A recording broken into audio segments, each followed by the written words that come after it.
करते हैं। आज का जो हमारा टॉपिक है वो है deal structuring and financial strategies. यानी दोस्तों इस पार्टिकुलर यूनिट नंबर 18 से क्या क्या क्वेश्चन बन सकते हैं, आइए जरा देखते हैं। So let's see the question which can be framed from this particular unit, that is unit number 18. So friends, before beginning this particular lecture, let me introduce you to our today's offer. So friends, weekend bonanza, you will get 25% off on all CIB courses. हमारे app में दोस्तों जितने भी CIB courses available हैं, चाहे वो PDF हो, mock test हो, कॉम्प्रिहेंसिव प्लान हो, फ्रेंड्स आपको आज 25% का ऑफर दिया जा रहा है। तो आप हमारे PDF के साथ, वीडियोज़ के साथ, मॉक टेस्ट के साथ अपने लर्निंग को एलिवेट कर सकते हैं। तो फ्रेंड्स ये ऑफर आज ही तक वैलिड है। आपको ये कूपन कोड यूज़ करना है वीकेंड 25 सक्सेस को और इनरोल होना है। अब आप पूछेंगे कि इनरोल कहाँ होना है, तो दोस्तों लिंक आपको इनरोलमेंट का लिंक आपको डिस्क्रिप्शन सेक्शन में मिल जाएगा। दोस्तों यही लिंक है, ऐप का लिंक है। ये ऐप का लिंक मैं आपको डिस्क्रिप्शन सेक्शन में प्रोवाइड कर देता हूं। तो इस ऐप पे जाएं, ऐप को इंस्टॉल करें और फ्रेंड्स जो हमारा फ्री कंटेंट है डेली क्विजेज, उसे आप डेली क्विजेज को अटेम्प्ट कर सकते हैं। और यदि आपको किसी पेड कंटेंट की रिक्वायरमेंट है तो आज आपको 25% ऑफर दिया जा रहा है, इसका आप लाभ उठा सकते हैं। चलिए दोस्तों शुरुआत करते हैं हम लोग आज के पहले क्वेश्चन के साथ। यूनिट नंबर 18 का पहला क्वेश्चन आपके स्क्रीन पर है। पूछा जा रहा है कि कौन सा स्पेसिफिक स्ट्रेटजीज है सिग्निफिकेंट जो हमारा सिग्निफिकेंट प्राइस डिस्पैरिटी या डील स्ट्रक्चरिंग में उसको ब्रिज करने के लिए कौन सा कुछ स्पेसिफिक स्ट्रेटजीज का आपको नाम बताना है। पहला है ऑप्शन कह रहा है कि आपके पास जो स्टेटमेंट है उसमें कोई स्पेसिफिक स्ट्रेटजी नहीं दिया गया है।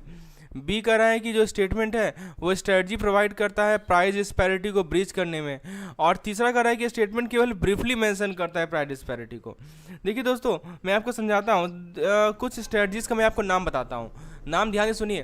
पहला स्ट्रेटजीज है कॉस्ट कटिंग स्ट्रेटजी। पहला स्ट्रेटजी है दोस्तों कॉस्ट कटिंग स्ट्रेटजी।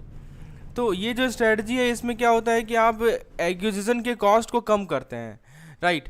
तो कॉस्ट कटिंग स्ट्रेटजी मतलब एक्वायर करने का जो कॉस्ट होता है उसे आप लोग कम करते हैं इस पार्टिकुलर स्ट्रेटजीज में। इसमें क्या होता है कि आप नेगोशिएट करते हैं लोअर परचेज प्राइस को, एक तरीका फाइंड करते हैं एफिशिएंसीज को इम्प्रूव करने का, या नंबर ऑफ एम्प्लॉय को आप घटाते हैं। इसे कहा जाता है कॉस्ट कटिंग स्ट्रेटजी। दूसरा जो स्ट्रेटजी होता है वो हमारा होता है क्रिएटिविटी, राइट। तो क्रिएटिविटी के अंदर क्या होता है कि आप आउटसाइड द बॉक्स थिंकिंग करते हैं ताकि एक नया तरीका ला सकें प्राइस डिस्पैरिटी को ब्रिज करने के लिए। तीसरा तरीका होता है दोस्तों आपका रिस्क शेयरिंग, ठीक है। तो risk sharing is also a method. तो रिस्क शेयरिंग में क्या होता है कि आप एक्विजिशन का जो रिस्क है उसे शेयर करते हैं सेलर के साथ। इसके अंदर दोस्तों सेलर जो है एग्री करता है कि वो प्राइस परचेज प्राइस कम करने के लिए एग्री करता है, उसे एक्सचेंज में क्या मिलेगा, फ्यूचर प्रॉफिट का शेयर मिलेगा, right. So friends, so this question was related to that particular subject. Hopefully you have understood. Now let's come to the next question. Next question में आपसे क्या पूछा जा रहा है कि why are tax issue a crucial in crucial consideration in deal structuring. तो आपसे पूछा जा रहा है दोस्तों कि डील स्ट्रक्चरिंग में टैक्स कितना क्रूसियल क्यों है, राइट। टैक्स इशू जो है इतना क्रूशियल कंसिडरेशन क्यों है डील स्ट्रक्चरिंग में। आपके सामने तीन ऑप्शन दिए गए हैं। देखिए टैक्सेस का सिग्निफिकेंट इम्पैक्ट पड़ता है financial outcome of A deal. यानी कोई डील है, ठीक है, इसका जो फाइनेंशियल आउटकम होगा, ठीक है, डील का जो फाइनेंशियल आउटकम होगा इसमें टैक्स का सबसे इंपॉर्टेंट सिग्निफिकेंट इम्पैक्ट पड़ता है। जिस तरह से डील को स्ट्रक्चर किया जाएगा इसका बड़ा इम्पैक्ट पड़ता है कितना टैक्स बायर पे कर रहे हैं, सेलर पे कर रहे हैं या दूसरे स्टेक होल्डर पे कर रहे हैं। तो किसी डील के टैक्स इम्प्लीकेशन को केयरफुली कंसीडर करके पार्टीज अपने टैक्स लायबिलिटी को कम कर सकते हैं। एग्जाम्पल से समझते हैं, जैसे मान लीजिए कि कोई बायर है, right.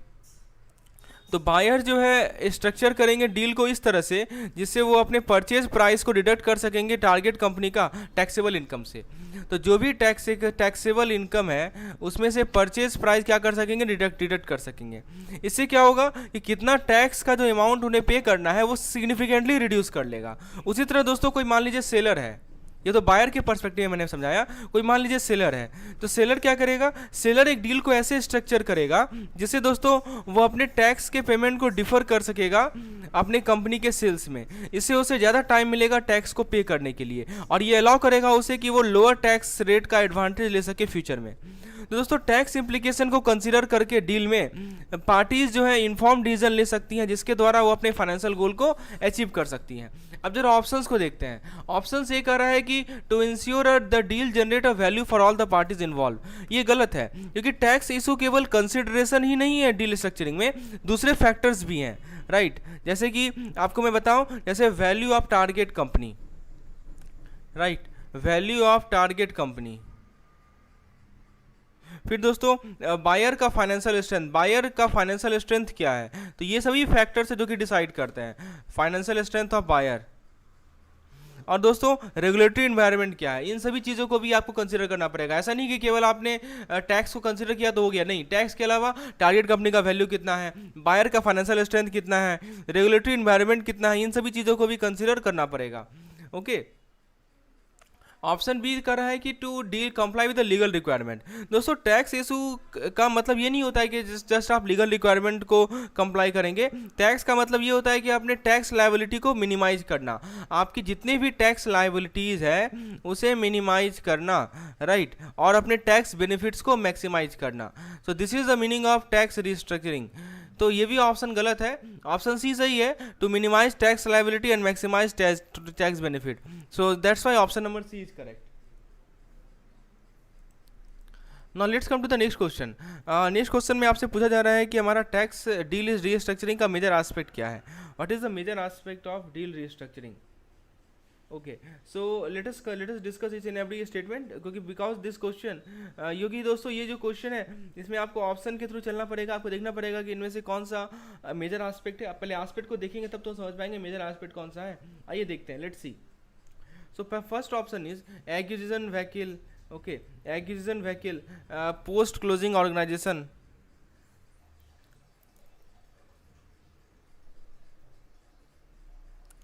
so post closing organization, form of acquisition, form of payment, legal form of selling entity and strategies for bridging price disparity. Option B is financial modelling. दोस्तों देखिए पहला तो यहाँ पे आपका मैं थोड़ा सा टर्म समझा दूँ। ये जो लिखा है एक्विजिशन व्हीकल, इसका मतलब क्या हुआ, बेसिकली ये वो लीगल एंटिटी होती है जो कि यूज़ किया जाता है ताकि टारगेट कंपनी को एक्वायर कर सकें। तो जो ऑप्शंस हैं इसके अंदर न्यू सब्सिडरी, होल्डिंग कंपनी या दो कंपनी का मर्जर, ये सभी आता है।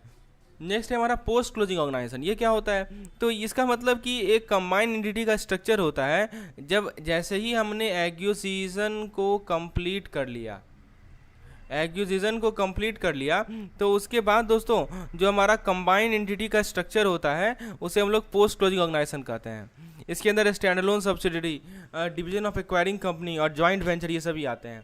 थर्ड आता है दोस्तों form of acquisition. Form of acquisition में क्या होता है कि बेसिकली एक तरीका होता है जिससे टारगेट कंपनी को एक्वायर किया जाएगा। This is the way through which target company is acquired. एक तरीका होता है जिससे टारगेट कंपनी को एक्वायर किया जाएगा। इसके अंदर stock purchase, asset purchase, merger, ये सभी आते हैं। फॉर्म ऑफ पेमेंट में दोस्तों एक तरीका होता है जिससे बायर जो है टारगेट कंपनी को पे करेंगे। इसके अंदर cash, stock, combination of cash stock दिया जा सकता है। नेक्स्ट है हमारा legal form of selling entity. इसके अंदर क्या आएगा, बेसिकली ये लीगल स्ट्रक्चर होता है टारगेट कंपनी का।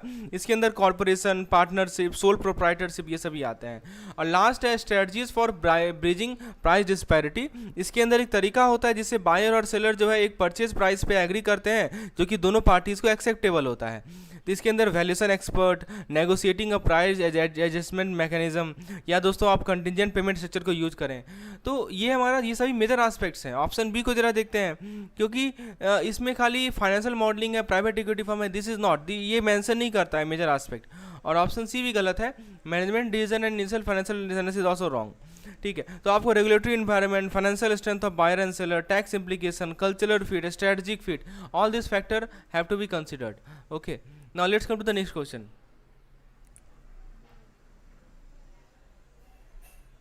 So next question is, what are some of the tax issues that are crucial consideration in deal restructuring?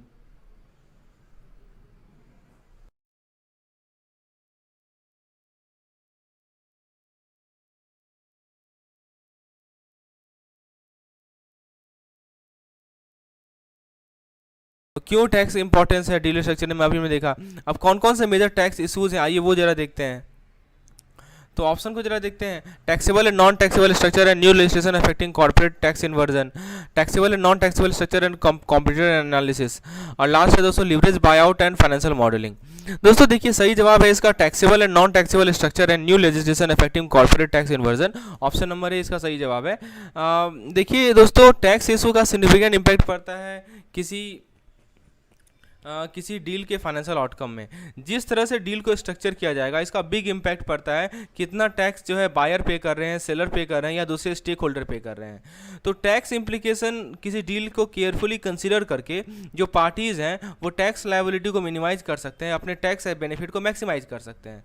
आपको मैं कुछ टैक्स इशू का नाम बताऊँ, लेट मी पहले मैं आपको समझा देता हूँ तब इस क्वेश्चन पे आएंगे हम लोग। देखिए किस तरह का स्ट्रक्चर है, कुछ टैक्स इशूज़ के बारे में हम लोग बात करते हैं। So let's see some tax issue. तो पहला टैक्स इशूज होता है कि स्ट्रक्चर, ठीक है, type of structure which is use for deal, taxable structure है कि नॉन टैक्सेबल स्ट्रक्चर है। दूसरा पॉइंट है दोस्तों ज्यूरिसडिक्शन, मतलब कि जिस जुरिसडिक्शन में डील को स्ट्रक्चर किया जा रहा है। तीसरा है दोस्तों कि एसेट और लायबिलिटीज का टैक्स ट्रीटमेंट क्या है।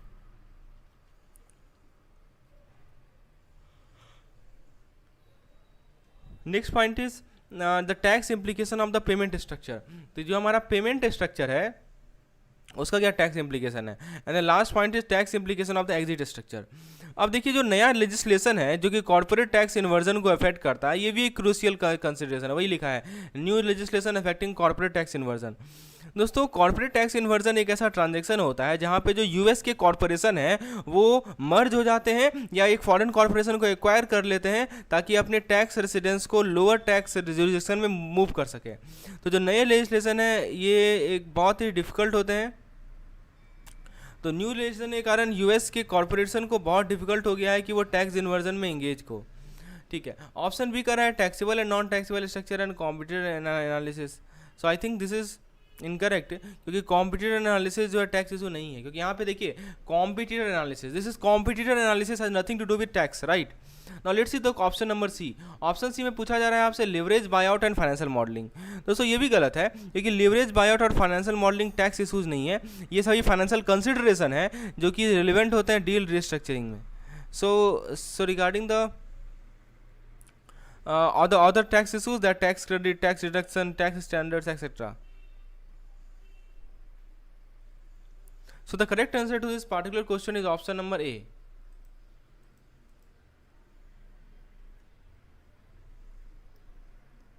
Now let's see the next question, that what is the role of private equity firm and hedge fund in financing M&A transaction. You know what is the meaning of M&A? M&A means merger and acquisition as a topic name. Okay. सवाल ये पूछा जा रहा है कि हमारा जो private equity firm है, हमारे जो हेज फंड है, इनका क्या रोल है किसी मर्जर एंड एक्विजिशन ट्रांजेक्शन को फाइनेंस करने में, right. This is the question. तो आज आइए ऑप्शन से होकर गुजरते हैं। पहला ऑप्शन कह रहा है कि प्राइवेट इक्विटी फर्म और हेज फंड का कोई रोल नहीं है, राइट। तो पहला तो यही कह रहा है कि इनका कोई रोल नहीं है। दूसरा ऑप्शन कर रहा है कि प्राइवेट इक्विटी फर्म और हेज फंड जो है M&A ट्रांजेक्शन के लिए फाइनेंसिंग प्रोवाइड करती है। तीसरा ऑप्शन कर रहा है कि प्राइवेट इक्विटी फर्म और हेज फंड जो है लीगल एडवाइस प्रोवाइड करती है M&A ट्रांजेक्शन में। दोस्तों इसका सही जवाब देखते हैं। देखिए सही जवाब है कि जो प्राइवेट इक्विटी फर्म्स और हेज फंड है वो फाइनेंसिंग प्रोवाइड करती है M&A ट्रांजेक्शन को। तो प्राइवेट इक्विटी फर्म और हेज फंड दोस्तों वैसे फाइनेंशियल इंस्टीट्यूशन होते हैं जो कि कंपनीज में इन्वेस्ट करते हैं। Where do they invest? They invest in company. मैं आपको एक एक चीज़ समझा रहा हूँ, एक एक पॉइंट समझा रहा हूँ, हिडन पॉइंट समझा रहा हूँ इस पार्टिकुलर क्वेश्चन का। तो ये जो है डेब्ट फाइनेंसिंग को यूज़ करते हैं, ये दोनों प्राइवेट इक्विटी फर्म और हेज फंड किसे यूज़ करते हैं? डेब्ट फाइनेंसिंग को यूज़ करते हैं, जिसे लिवरेज बायआउट कहा जाता है। इसे ही क्या कहा जाता है? इस डेब्ट फाइनेंसिंग को ही क्या कहा जाता है दोस्तों? इसे कहा जाता है लिवरेज बायआउट। तो ये टर्म आप बार बार देखेंगे, what is leverage buyout, what is leverage buyout, this is nothing but डेब्ट financing, right.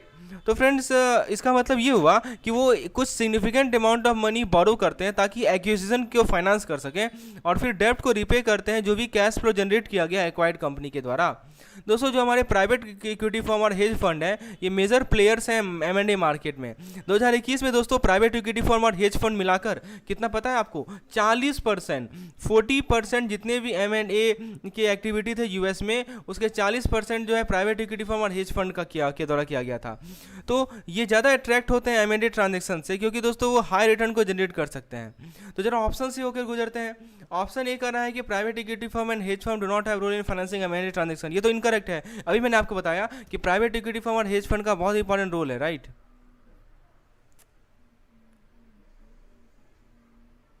Now option number B is look correct, that private equity firm and hedge fund provide financing for M&A transaction.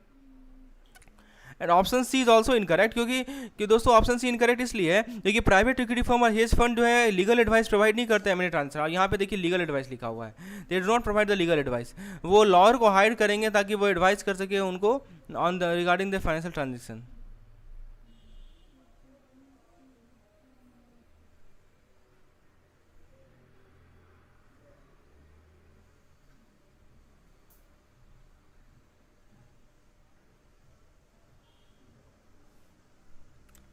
So friends option C is incorrect. वो lawyer को hire करते हैं। तो कुछ तरीके हैं जिसे प्राइवेट इक्विटी फर्म और हेज फंड जो है फाइनेंसिंग प्रोवाइड करते हैं एम एन ए ट्रांजेक्शन का। मैंने आपको क्या क्या बताया, एक बताया आपको debt financing. Please remember this point, this are the way through which they finance M and A transaction. Debt financing एक तरीका है, इक्विटी फाइनेंसिंग एक तरीका है, हाइब्रिड फाइनेंसिंग एक तरीका है, right. So you know what is debt financing, I think you know debt financing, equity financing, hybrid financing. Okay, now let's come to the next question. Next question में आपसे पूछा जा रहा है कि किसी डील स्ट्रक्चरिंग में नेगोशिएशन कब स्टार्ट होता है? When do the negotiation start in deal structuring?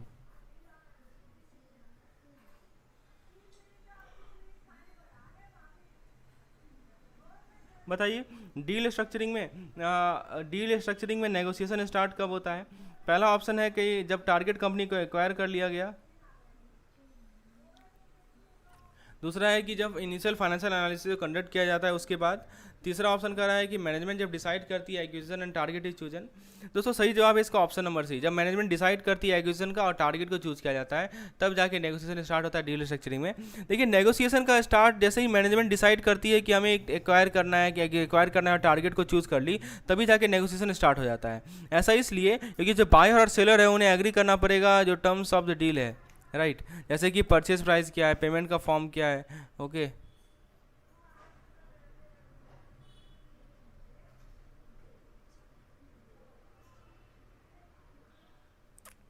सो तो जो हमारा इनिशियल फाइनेंसिंग एनालिसिस है वो नेगोशिएशन स्टार्ट होने से पहले स्टार्ट होता है, ठीक है। सो नेगोशिएशन से पहले ये हमारा जो इनिशियल फाइनेंशियल एनालिसिस है वो कंडक्ट किया जाता है। इससे बायर डिटरमाइन कर सकते हैं कि टारगेट कंपनी का वैल्यू कितना है और फाइनेंशियल फिजिबिलिटी को एसेस कर सकते हैं। तो टारगेट कंपनी को एक्वायर तब तक नहीं किया जाता है जब तक नेगोशिएशन कंप्लीट ना हो जाए और फाइनेंशियल एग्रीमेंट रीच ना हो जाए। आप जरा ऑप्शन को देखिए, ऑप्शन ये कह रहा है कि अब तक टारगेट कंपनी इज एक्वायर्ड। दोस्तों देखिए, टारगेट नेगोशिएशन जो है जब तक टारगेट कंपनी को चूज नहीं करेंगे तब तक तो नेगोशिएशन होगा ही नहीं, राइट। इसीलिए ऑप्शन ए इनकरेक्ट है। बी कह रहा है कि after the initial financial analysis is conducted. दोस्तों इनिशियल फाइनेंशियल एनालिसिस जो है नेगोशिएशन स्टार्ट होने से पहले कंडक्ट किया जाता है, इसीलिए ये टर्म गलत है। तीसरा ऑप्शन कह रहा है कि अब देखिए टिपिकल फेज मैं आपको बताता हूँ, मैं आपको फेज बता देता हूँ दोस्तों क्या क्या इसके इंपॉर्टेंट फेज है। पहला फेज है इनिशिएशन। इसमें क्या होता है, ये वो स्टेज होता है जहाँ पे बायर जो है पोटेंशियल टारगेट कंपनी को आइडेंटिफाई करते हैं और डिसाइड करते हैं कि हमें एक्विजिशन करना है कि नहीं करना है। दूसरा फेज होता है दोस्तों ड्यू डिलीजेंस। ड्यू डिलीजेंस में क्या होता है कि ये वो स्टेज होता है जहाँ पे बायर एक कॉम्प्रिहेंसिव असेसमेंट को कंडक्ट करते हैं टारगेट कंपनी का, जिसके अंदर फाइनेंशियल परफॉर्मेंस होता है। The next point is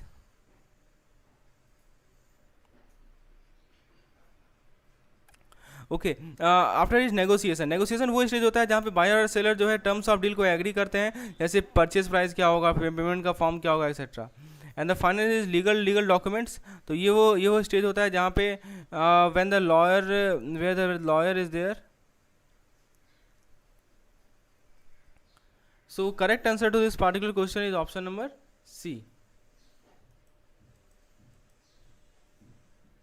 So friends, if you are targeting CIB 2023, we have exclusive plan for you, and today we are offering 25% discount on all the plans. Like you can see comprehensive plan PDF videos, mock test. Also, what is the purpose of deal structuring according to the statement? Deal structuring का क्या purpose है, right?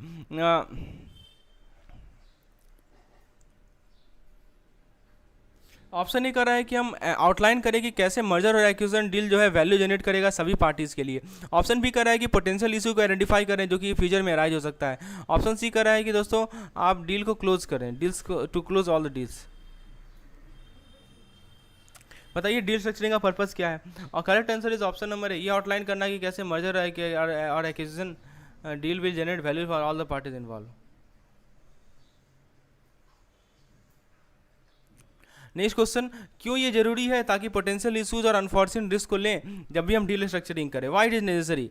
Option को देखते हैं, to ensure that all the parties involve generate values, to avoid potential issues and risk, to account for them in the deal structure and minimise their impact. दोस्तों सही जवाब है इसका option number C, potential issues को take up करना और unfortunate risk को take up करना इससे पहले कि डील स्ट्रक्चरिंग में ये जरूरी इसलिए ताकि उनको डील स्ट्रक्चर में अकाउंट कर सके, अपने इम्पैक्ट को मिनिमाइज कर सकें।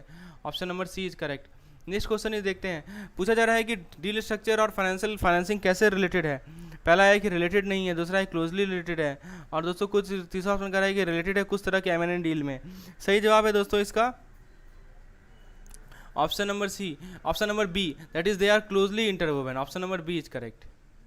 क्वेश्चन पूछा जा रहा है कि डील स्ट्रक्चरिंग प्रोसेस का रिजल्ट क्या होता है? ऑप्शन ए कह रहा है कि एक ऐसा एग्रीमेंट जो कि डिफाइन करेगा respective right and responsibilities of the acquirer and the target firm, यानी जो एक्वायरर है, जो टारगेट फर्म है, उसकी रिस्पॉन्सिबिलिटीज क्या है, ठीक है, उसके राइट्स क्या है, ये डील स्ट्रक्चरिंग में फाइनल होता है।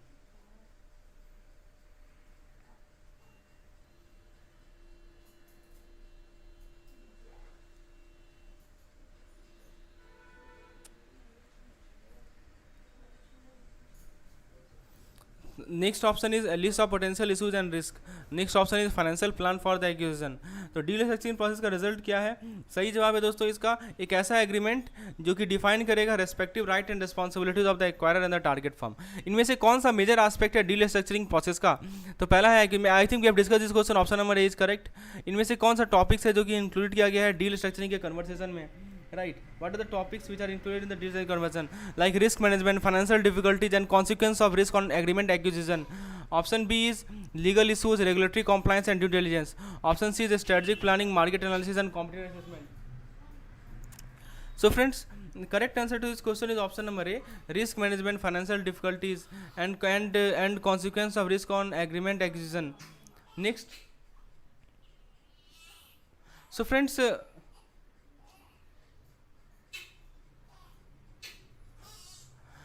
These are the plans which are available for CIB, like comprehensive plan. It includes PDF plus videos plus mock test. Also, we have CIB PDF plan for full compulsory subjects. It includes unit-wise concise PDF notes, 3000 plus MCQs question bank, and unit-wise theory and MCQ PDF. Also, we have CIB mock test for all 4 subjects, which includes unit-wise mock test with solution, daily quizzes, and full-length mock test. So, if you are interested in any of this plan, feel free to WhatsApp me on this number shown on the screen. Also, you can just see in the description section, link is provided for the app. Next question is, क्यों जरूरी है consensus को establish करना negotiation process के द्वारा deal को close करने के लिए? ऑप्शन नहीं कर रहा है क्योंकि दोस्तों ये इंश्योर करता है कि दोनों पार्टीज हैप्पी हैं डील से, क्योंकि ये टाइम को सेव करता है, क्योंकि ये रिजॉल्व करता है किसी डिसएग्रीमेंट को, and move forward with the deal. Option which option is correct? So option number C is correct. Option number C is correct because it helps to resolve any disagreement and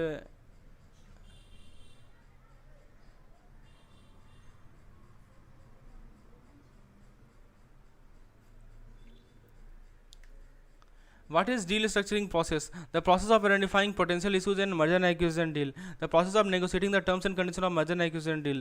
The process of forming an agreement between the acquirer and the target firm. The process of outlining how a merger and acquisition deal will generate value for all the parties involved. बताइए दोस्तों deal structuring क्या होता है? सही जवाब है दोस्तों, एक ऐसा प्रोसेस है जो कि आउटलाइन करेगा कि कैसे मर्जर और एक्विजिशन डील जो है सारे पार्टीज के लिए वैल्यू को जनरेट करेंगे। Option number D is correct. Next question, इनमें से कौन सा फैक्टर्स जो है कंसिडरेशन में नहीं लिया जाएगा जब भी आप किसी एक्विजिशन व्हीकल को डिसाइड करेंगे या किसी पोस्ट क्लोजिंग ऑर्गेनाइजेशन को डिसाइड करेंगे? Cost and formality of organisation, management control, financial support, employ benefit. बताइए कौन सा फैक्टर को ध्यान में नहीं लिया जाएगा? राइट, कंसिडरेशन में लिया जाएगा जब भी आप किसी एक्विजिशन व्हीकल को डिसाइड करें या पोस्ट क्लोजिंग ऑर्गेनाइजेशन को डिसाइड करें। सही जवाब है दोस्तों इसका एम्प्लॉय बेनिफिट। एम्प्लॉय बेनिफिट को फैक्टर को ध्यान में नहीं लिया जाता। नेक्स्ट क्वेश्चन है, क्या बेनिफिट है एक्विजिशन व्हीकल को यूज करने का कॉर्पोरेट स्ट्रक्चर के रूप में किसी M&A डील के लिए? What are the benefits of using an acquisition vehicle as a corporate structuring for M&A deal? Option A, reduce risk and increase financial position. Option B, reduce cost of acquisition and continuity of ownership. Option C, limited liability and transaction flexibility. Option D, all of the above. Friends, correct answer is all of the above. Next question है ESOP structure क्या होता है और कब ये useful होता है small privately held business के लिए।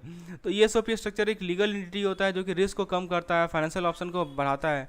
एक तरीका है जिससे आप ऑनर्स के इक्विटी को ट्रांसफर कर सकते हैं एम्प्लॉय को टैक्स बेनिफिट प्रोवाइड करते हुए। एक पोस्ट क्लोजिंग ऑर्गेनाइजेशन है जो कि कंटिन्यूस एग्जिस्टेंस ऑफ ऑर्गेनाइजेशन को ऑफर करता है। सही जवाब है दोस्तों, एक तरीका है जैसे आप ऑनर्स के इक्विटी को एम्प्लॉय को ट्रांसफर कर सकते हैं, that's called ESOP while providing tax benefits. So friends, this is how you have to install our app.